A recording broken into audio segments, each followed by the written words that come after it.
Hello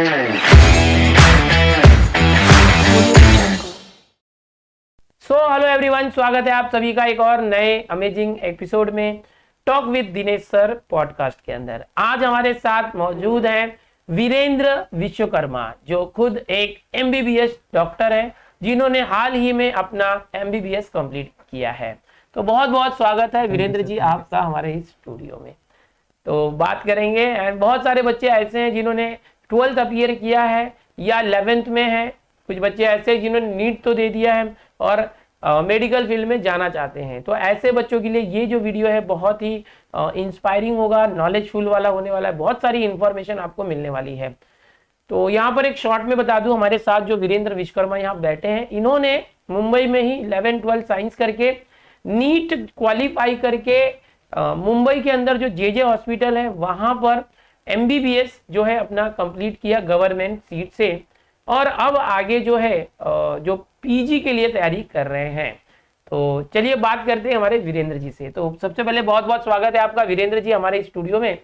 हमारे बहुत सारे जो बच्चे हैं अभी वो साइंस स्टूडेंट हैं या 10th में है, 11-12 साइंस सीईटी नीट दे रहे हैं बच्चे, और अब आगे चल के बहुत से बच्चों का ये सपना है कि वो भी एक एमबीबीएस बीडीएस या बीएमएस एक डॉक्टर बने, एक बड़ा डॉक्टर बने, लेकिन एक प्रॉपर गाइडेंस ना होने की वजह से बहुत सारे बच्चे पीछे रह जाते हैं। तो ऐसे में हमारी जो सीरीज है यहाँ पर कुछ इंजीनियर्स आए, फार्मासिस्ट आए, और अब हमने सोचा था आपको भी यहाँ लाना ताकि हमारे बच्चों को प्रॉपर गाइडेंस मिले अगर कोई डॉक्टर बनना चाहता है। तो जैसे कि मैंने बताया कि इन्होंने गवर्नमेंट सीट से एमबीबीएस किया है और अब पीजी की तैयारी कर रहे हैं। तो वीरेंद्र जी जरा अपना बेसिक इंट्रोडक्शन दीजिए बच्चों को। सर मैंने मेरा एमबीबीएस कंप्लीट किया है जे हॉस्पिटल मुंबई से, और अभी मैं फिलहाल पीजी जो कि पोस्ट ग्रेजुएशन होती है उसके एंट्रेंस के लिए अभी फिलहाल प्रिपरेशन कर रहा हूँ। तो मैंने भी फिलहाल अभी थोड़ा गैप लिया है पढ़ाई। यस, तो बच्चों जैसे होता है कि बहुत सारे लोग अपनी डिग्री कंप्लीट करने के बाद सीधे मार्केट में जॉब्स करते हैं या अपना खुद का बिजनेस करते हैं, कोई कंपनी ज्वाइन कर लेते हैं या प्रैक्टिस करते हैं, डॉक्टर जैसे होते हैं। तो अभी जो हमारे वीरेंद्र हैं इन्होंने एमबीबीएस कंप्लीट करने के बाद जो आगे पीजी है उसके लिए फिर से एक बार नीट होता है उसकी तैयारी कर रहे हैं, और एक बड़ा डॉक्टर बनना इनका एक सपना है। वैसे तो डॉक्टर बन ही चुके हैं बट स्पेशलाइजेशन लाना पड़ता है। तो अभी थोड़ा सा आपके बेसिक स्कूलिंग के बारे में थोड़ा सा इंफॉर्मेशन लेंगे कि आपकी जो स्कूल लाइफ रही है। बहुत सारे बच्चे अपने आप को रिलेट करते हैं कि ये जो पर्सन है और मेरी स्कूल लाइफ, इनकी स्कूल लाइफ में क्या सिमिलरिटी या डिफरेंसेस है। तो आपकी स्कूल लाइफ कैसे रही थी? जी सर, मैंने मेरी स्कूलिंग की थी गवर्नमेंट स्कूल से, हिंदी मीडियम का मैं स्टूडेंट था, जहाँ पे मुझे 10th में अराउंड 88% आया। सो एक हिंदी मीडियम स्टूडेंट जो है आज डॉक्टर बन चुका है जो गवर्नमेंट स्कूल में था, काफ़ी अच्छी बात है।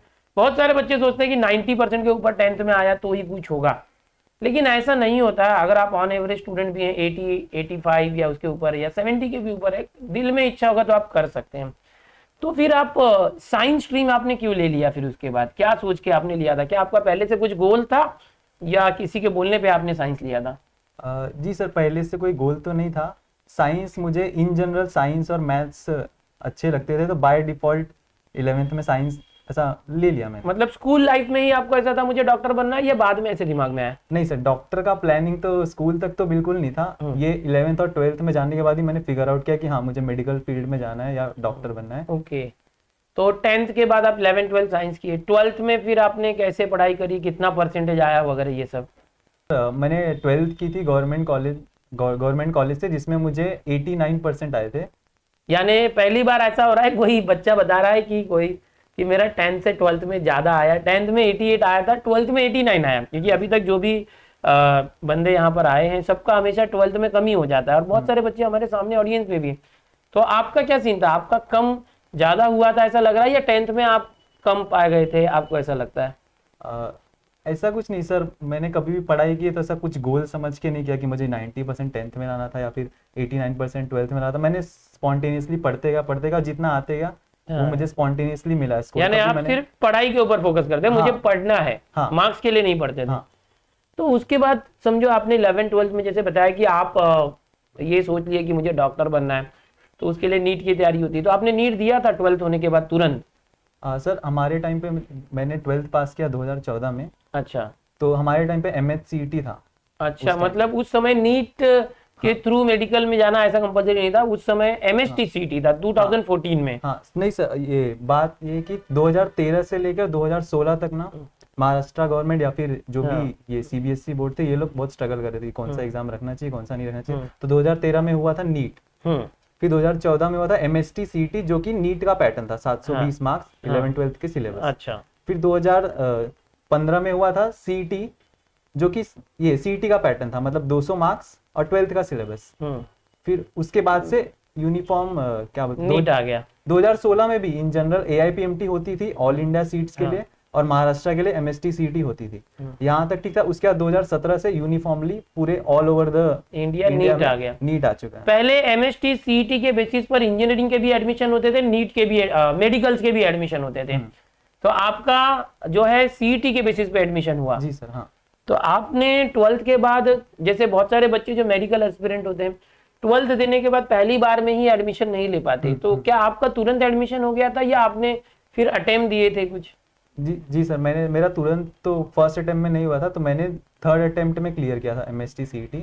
यानी आपका 2 साल का गैप हुआ। जी। यानी आपका 12th का 2 साल के तक गैप हो गया 12th के बाद। हाँ। तो आपको बुरा नहीं लगता था कि मेरा गैप हो रहा है, मेरे साल वेस्ट हो रहे हैं ऐसे?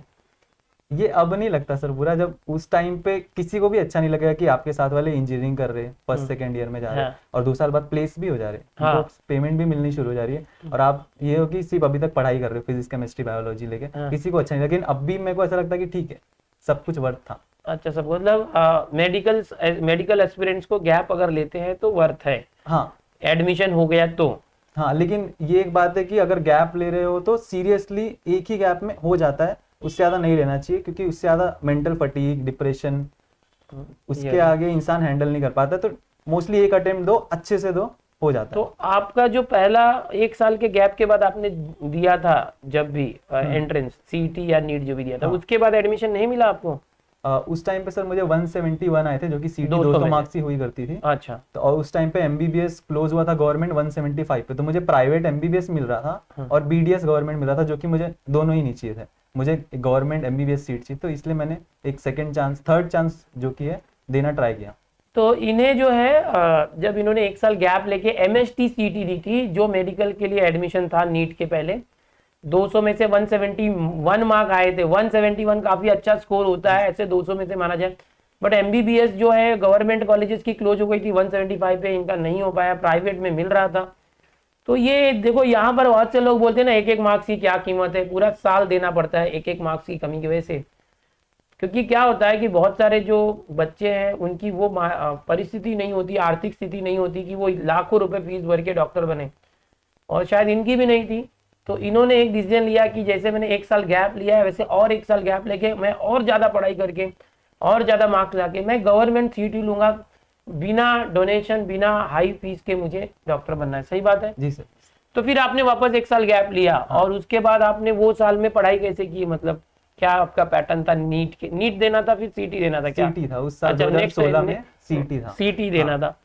यानी उस समय मुझे लगता है इंजीनियरिंग के लिए CT हट गई थी, सिर्फ मेडिकल के लिए CT उस था। टाइम पे इंजीनियरिंग के लिए JEE, जो कि JEE आ गया था, JEE वो एग्जाम होती थी। तो मतलब मेडिकल्स के लिए सिर्फ CT हो रहा था। तो आपने फिर उस पूरे साल में गैप लेके अकेले कैसे पढ़ाई की? मतलब क्या, मतलब आपका रूटीन होता था?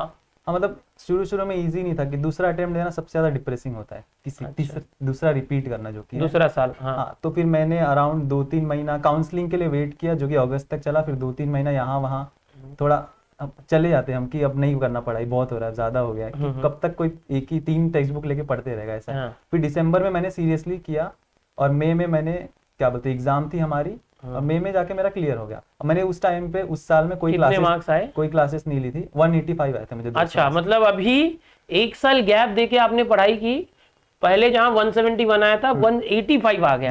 हाँ। तो अब आपको मतलब नीट का रिजल्ट आ गया, 185 मार्क्स आ गए 200 में से, और आपका कंफर्म हो गया कि भाई ये कट ऑफ से ऊपर है तो मुझे मिलेगा। हाँ। फिर आप काउंसलिंग वगैरह में आपने पार्टिसिपेट किया। तो ऑनलाइन काउंसलिंग होती थी या ऑफलाइन उस समय? उस टाइम पे सर ऑफलाइन ही होती थी। महाराष्ट्र में 4 MBBS बोल रहा, सॉरी, महाराष्ट्र में 4 गवर्नमेंट कॉलेजेस होते थे पर रीजन में। शायद ROM रेस्ट ऑफ महाराष्ट्र में 2 कॉलेजेस है, और बाकी विदर्भ में 1 कॉलेज और मराठवाड़ा में 1 कॉलेज। उन कॉलेजेस में जाके आपको ऑफलाइन फिजिकली वहां पे रहकर आपको फॉर्म भरने होते थे। तो आपने कहाँ से किया था? तो यहाँ पे जो कि मुंबई वाले लोग हैं उनके लिए जे हॉस्पिटल जो हाँ। ग्रांड मेडिकल कॉलेज हाँ। मुंबई है वहां पर होती है काउंसलिंग। तो वहां पे जाना पड़ता था। हाँ। तो फिर आप जे हॉस्पिटल में काउंसलिंग में गए, फिर आपका एडमिशन कैसे हुआ, मतलब तुरंत हो गया या रुकना पड़ा था, वेट वगैरह? जी सर, फर्स्ट लिस्ट में मुझे राजीव गांधी मेडिकल कॉलेज जो कि थाने कलवा में है हाँ। वहां पे मिला था। फिर थर्ड जो राउंड होता है, थर्ड राउंड में मुझे अपग्रेड होके जे हॉस्पिटल मिला। अच्छा, मतलब वहां पर भी अपग्रेड का ऑप्शन था जी आपको। जी। तो आपको वो नहीं चाहिए था या जे ही चाहिए था, या क्या सीन था उस समय? जे 178 ईयर्स हो गए तो ऑब्वियसली रेपुटेशन तो है उसकी, तो कोई भी चाहेगा कि अगर उसको अपग्रेड हो रहा है तो करना ही चाहेगा कोई भी। तो मैंने भी, मेरे फोर्थ लिस्ट पे था जे हाँ। और सिक्स्थ पे था राजीव गांधी मेडिकल कॉलेज। तो अपग्रेड हुआ तो जो कि अच्छा ही था। अच्छा, तो फिर आपका जो, बच्चों बता दूं कि अभी इनकी जो जर्नी रही है काफ़ी इंस्पायरिंग है। स्कूल लाइफ ऑन एवरेज 10 तक डिसीजन नहीं लिया था इन्होंने कि मुझे डॉक्टर ही बनना है, बट 11-12 साइंस में जाके इनके माइंड में आया कि मुझे डॉक्टर बनना है। बट 12th के बाद जो एंट्रेंस देने के बाद जो गवर्नमेंट सीट के लिए जो क्वालिफाइंग क्राइटेरिया हो रहा है वहाँ तक थोड़े के लिए रह गए थे। फिर उन्होंने गैप लिया, पहली बार गैप लिया, नहीं हुआ तो फिर दूसरी बार गैप लिया, और फिर इन्होंने एकदम क्वालिफाइंग क्राइटेरिया को क्रॉस करके 200 में से जहां 171 मार्क्स आए थे सीईटी के अंदर, वहां 85 लाया। उस समय की बात है 2015-16, जब एमएचसीईटी के बेसिस पर एडमिशन होते थे। उसके बाद इन्हें 3 राउंड के अंदर काउंसलिंग के अंदर जे हॉस्पिटल मिल गया। तो ये बहुत ही, मतलब जो नीट एस्पिरेंट है या जो मेडिकल एस्पिरेंट, उनके लिए काफ़ी इंस्पायरिंग है कि अगर आप एक बार नहीं कर पाते हो एक बार में, तो दूसरी या तीसरी बार में अगर आप लगन से करते हो तो मिल सकता है। और बोला जाता है कि यार डॉक्टर बनने के लिए लाखों रुपए फीस लगती है, तो यहाँ पर एक गरीब का बच्चा भी डॉक्टर बन सकता है। आप अगर किसी मिडिल क्लास फैमिली में हो तो आप बन सकते हो। यहाँ पर वीरेंद्र जी ने प्रूव करके दिखाया। और भी बातें जानते हैं। वीरेंद्र जी, आपको ये सीट तो मिल गई, बट फीस कितनी थी उस समय जब जे हॉस्पिटल की जो थी आपकी कॉलेज की? फर्स्ट ईयर की सब फीस टोटल हमारी थी 70,000, जो कि जैसे जैसे नई नई बैच आती है, जैसे मैं 16 बैच का हूँ तो हमको 70,000 था। तो 17 बैच में जो आएंगे नए स्टूडेंट्स, उनको हर साल 5-5 हजार फीस बढ़ती रहती है। तो अब भी जो बैच आएगी 2022 वाली, उनको अराउंड 1 लाख तक फीस होगी। मतलब अभी जो गवर्नमेंट सीट है जे कॉलेज की हॉस्पिटल की, हाँ, फर्स्ट ईयर की जो बच्चे गवर्नमेंट सीट पे जाएंगे उनको 1 लाख फीस है। आपके टाइम 70,000 हाँ, थी। और ये जे ही नहीं, महाराष्ट्र के जो भी गवर्नमेंट कॉलेज है सब हर जगह पे सेम यूनिफॉर्म फीस ली जाती है। यूनिफॉर्म फीस है। तो आपने फिर समझो पहले साल में 70,000 भरा, तो आने वाले जो 4-5 साल थे उस सब साल में वही फीस थी या बढ़ती थी या?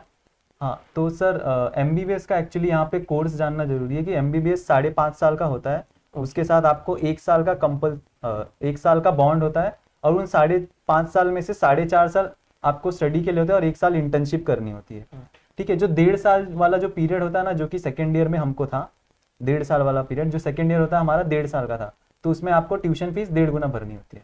अच्छा, मतलब आपका फर्स्ट ईयर 1 साल का था जी, सेकेंड ईयर 1.5 साल का था, फिर थर्ड ईयर 1 साल, फिर फोर्थ ईयर भी 1 साल, मतलब टोटल 4.5 साल हो गए।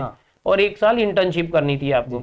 बट अभी मुझे लगता है कुछ चेंजेस आए हैं शायद। हाँ, तो अभी सर सेम 4.5 साल का ही है एमबीबीएस, बट अभी ये हो गया कि फर्स्ट ईयर को 1.5 साल का बना दिया गया है, और सेकेंड, थर्ड और फाइनल ईयर को 1-1 साल के कर दिए गए। ओके, तो ये कुछ चेंजेस आए हैं। 4.5 साल हमें स्टडी करनी होती है और 1 साल जो है इंटर्नशिप करनी होती है, किसी हॉस्पिटल के अंदर रह के सेवा करनी होती है, उसके बाद ही हमें डिग्री मिलती है। तो अभी हमने देखा, फीस के बारे में भी जाना कि जो गवर्नमेंट हॉस्पिटल है महाराष्ट्र के अंदर, लगभग अभी जो एस्पिरेंट जा रहे हैं उसके अंदर तो लगभग 1 लाख रुपए फीस उनकी होगी। अच्छा, प्राइवेट हॉस्पिटल्स की बात करें, जो प्राइवेट कॉलेजेस हैं एमबीबीएस वगैरह के, तो उनकी फीस आपके टाइम कितनी थी? 2017 में जब आपने एंट्री लिया था, तो आपके कोई फ्रेंड्स होंगे जो प्राइवेट हॉस्पिटल में एडमिशन लिया होगा जिन्होंने? हाँ, तो सर प्राइवेट कॉलेजेस में college to college fees vary करती है आपको। तो अगर मिनिमम मैं बताता हूँ, मिनिमम 5 लाख से शुरू होती है और जाती है 10 लाख 12 लाख अराउंड। तो ये तो एनुअल फीस हुई कि 1 साल की फीस कम से कम किसी कॉलेज की 5 लाख होगी, किसी की 10 लाख होगी। लेकिन वहां पर जो सीट होती है वो भी तो उसकी डोनेशंस लेते हैं शायद, या पैसे मांगते होंगे। तो दोनों ही मेथड होते हैं, एक तो मेरिट से आप जा सकते हो, या तो फिर आप डोनेशन देके जाओ, दोनों ही मेथड होता है। जैसे कि मतलब सीटी या नीट के जरिए बच्चों को कॉलेज अलॉट हुआ, गवर्नमेंट में अलॉट हुआ, तो उसकी फीस लगभग 1 लाख लगेगी। लेकिन अगर उसे गवर्नमेंट का कॉलेज नहीं मिला, उसे कोई प्राइवेट कॉलेज अलॉट हुआ, तो उसे कम से कम 5-6 लाख या 7 लाख ऐसे साल का भरना है। जी हाँ। ओके, और अगर कम मार्क्स है तो बहुत से लोग डोनेशन दे के मैनेजमेंट सीट लेके भी जाते होंगे, इसमें बहुत ज्यादा पैसे लगते हैं। ठीक है, तो इसीलिए बहुत सारे बच्चे जो आप लोग हैं आपको यही सजेस्ट करेंगे कि कोशिश कीजिए गवर्नमेंट की सीट आपको मिले। तो अभी आपका पूरा ये 5.5 साल हो चुका है। जी हाँ। हाँ, तो आपको एमबीबीएस का रिजल्ट और डिग्री आ चुकी है एमबीबीएस की। हाँ हाँ मिल गई। तो आप किसी हॉस्पिटल में आपने ज्वाइन किया या आपका खुद का कुछ प्लान है अभी करना, या जैसे कि आपने मुझे बताया कि आप पीजी के लिए जाना चाहते हैं, तो वो क्या प्लानिंग है अभी आपकी? जैसे कि बहुत सारे लोग एमबीए करते हैं, एमबीबीएस के बाद भी, जैसे एमबीए के अंतर्गत ये आता है कि हॉस्पिटल भी मैनेज करना होता है ना। हाँ। तो हॉस्पिटल मैनेजमेंट का कोर्स ये होता है। फिर उसके अलावा लोग यूपीएससी सीएमएस एग्जाम होती है देते हैं। फिर इसके अलावा लोग यूएसएमएलई और प्लैब एग्जाम भी दे सकते हैं। यूएसएमएलई जो कि यूएस के डॉक्टर बनने के लिए आपको जो लाइसेंसिंग एग्जाम होती है, यूएस मेडिकल लाइसेंसिंग एग्जामिनेशन, उसका यूएसएमएलई नाम है। और अगर आप यूके में करना चाहते हैं, यूनाइटेड किंगडम में, तो उसके लिए प्लैब एग्जाम होती है। अच्छा, मतलब अलग अलग चीजों के लिए अलग अलग एग्जाम है, और हाँ। सिर्फ एमबीबीएस करके रुकना नहीं है। हाँ। उसके बाद आपको और भी डिग्री लेनी चाहिए। हाँ। ताकि आप एक बड़े लेवल पर जाए। हाँ। तो आपने क्या प्लान किया, अभी कौन सी डिग्री लेना चाह रहे हैं? तो मेरा तो सर प्लान है कि एमडी करना, एमडी मेडिसिन। अच्छा, एमबीबीएस के बाद doctor of medicine, MBBS, MD, हाँ। एमडी और एमएस ये दो चीजें होती हैं, वो थोड़ा सा बताएंगे क्या है? तो सर मेडिकल फील्ड में दो एस्पेक्ट होते हैं। एक होता है मेडिकल एस्पेक्ट और दूसरा होता है सर्जिकल एस्पेक्ट। मेडिकल एस्पेक्ट ये जिसमें दवाइयाँ दी जाती है, और सर्जिकल वाले में जिसमें सर्जरी की जाती है। तो मेडिकल एस्पेक्ट में ब्रांचेस होते हैं, जैसे एमडी मेडिसिन किसी को करना है, और सर्जरी में ऐसा होगा कि एमडी जनरल सर्जरी या ऑर्थोपेडिक सुना रहेगा, जो हड्डियों के डॉक्टर होते हैं, ये होता है। ओके, तो अभी जैसे कि नीट करके बाद 12th के बाद बच्चे जो है एमबीबीएस बीएमएस में जाते हैं, बीडीएस में, तो ये कंप्लीट होने के बाद फिर से एक पीजी नीट है। हाँ। ओके, उसको करके आप एमडी कर सकते हैं इस तरह से। हाँ। तो आप उसकी तैयारी कर रहे हैं अभी? जी सर, ये पोस्ट ग्रेजुएशन के लिए एग्जाम होती है, नीट पीजी जिसको बोला जाता है। हाँ, तो ये जो एमडी है, क्या उसके अंदर भी कुछ कॉलेज होते हैं जहाँ पढ़ना होता है, या हॉस्पिटल में रह के प्रैक्टिस करनी होती है? तो सर एमडी और एमएससी एक पोस्ट ग्रेजुएशन कोर्स होते हैं, जिसमें आपको हॉस्पिटल में डिग्री दी जाती है। उसमें आप हॉस्पिटल में रहकर ही क्लिनिकल एस्पेक्ट भी देखते हो, और वहाँ पे आप पढ़ाई भी कर लेते हो। ठीक है, तो उसमें कुछ सैलरी भी मिलता है? जी सर, हाँ, हर महीने? हाँ। तो जैसे कि एमबीबीएस होता है वहाँ पर सिर्फ पढ़ना ही होता है, प्रैक्टिकल वगैरह करने होते हैं। जो एमडी या एमएस होता है वहाँ पर किसी एक सीनियर डॉक्टर के अंदर के अंडर में किसी हॉस्पिटल में रहना होता है, प्रैक्टिस करनी होती है। एक्चुअल में वो प्रैक्टिस ही होती है, प्रैक्टिकल नॉलेज, और सैलरी भी मिलती है। तो अभी हमारे साथ जो वीरेंद्र जी हैं, और बच्चों को काफ़ी अच्छा गाइडेंस मिल रहा है। तो अभी हमारे जो बच्चे हैं जो मेडिकल एस्पिरेंट है, जो जाना चाहते हैं, अभी उन्होंने कुछ बच्चे 11th 12th में आगे चल के नीट देने वाले हैं, कुछ बच्चे नीट दे चुके हैं, कुछ बच्चे नीट दे के बस क्वालिफाई कर चुके हैं, कुछ नहीं कर पाए हैं। ऐसे बच्चों को आप क्या मैसेज देना चाहते हैं? सर स्टार्ट करें तो जो 11th 12th में है, अगर वो सीरियसली मेडिकल करना चाहते हैं तो अब भी से स्टार्ट कर दो। अभी तक नहीं किया था तो ठीक है, कोई बात नहीं, अब भी स्टार्ट कर सकते हैं। कोई कभी देर नहीं है किसी भी चीज़ को स्टार्ट करने में। 11th 12th में रह के एक अच्छी पढ़ाई हो सकती है, 2 साल में आपकी नीटें आराम से हो जाएगी। और जो 12th में है उनका भी वही सेम फॉर्मूला मेथड है कि 12th में ठीक है, बोर्ड्स भी देना है, लेकिन ट्राई करो कि जितना सिलेबस हो सकता है नीट का खत्म कर दो। और फिर जिनके काउंसलिंग हो रही है सर, अच्छे मार्क्स आए, उनको तो ठीक है, उनको कॉन्ग्रेचुलेशन।